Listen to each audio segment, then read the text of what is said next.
Alors que les élections européennes approchent et que le Royaume-Uni s'apprête à quitter l'Union européenne, Michel Barnier s'est entretenu avec Daniel Cohn-Bendit sur le Brexit et ses conséquences pour l'avenir de l'Europe dans le cadre de notre émission Uncut, extrait. Et quelles sont les conséquences du fait que l'Angleterre sorte de l'Union européenne? Quelles sont les conséquences pour l'avenir de l'Europe? Le Royaume-Uni sort, c'est presque une question du passé. Même si elle est toujours d'actualité, il faut qu'il sorte correctement.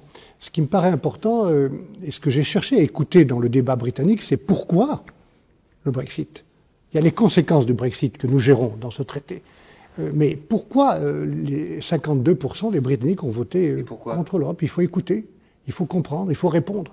Il y a une grande partie de ces électeurs qui ont voté pour des raisons qu'on retrouve dans certaines régions françaises, belges ou en Italie ou dans d'autres pays. C'est le sentiment d'abandon, le sentiment d'exclusion, le sentiment que l'Europe ne protège pas, que l'Europe serait dirigée par une bureaucratie qui n'écoute pas. Et je pense qu'il faut tirer ces leçons du Brexit. Il est sans doute trop tard pour le Royaume-Uni. Il est temps de le faire. Mais est-ce que c'est vrai que l'Europe ne protège pas? Moi, je pense que l'Europe a été, dans les 30 dernières années, souvent naïve dans ses échanges commerciaux, qu'elle a fait une erreur fondamentale au moment de l'explosion de la globalisation, de la mondialisation, l'explosion du monde bipolaire qui était très, très structuré entre l'Union soviétique d'un côté et les États-Unis d'Amérique de l'autre.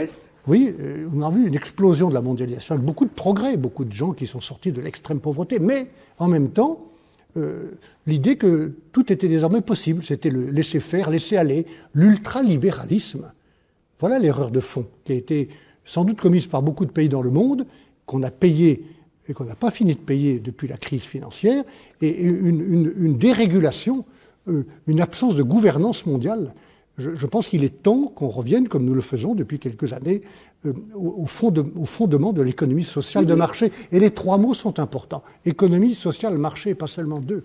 Retrouvez l'intégralité de cet entretien dans Uncut dès 22h30 dans toutes les langues d'Euronews.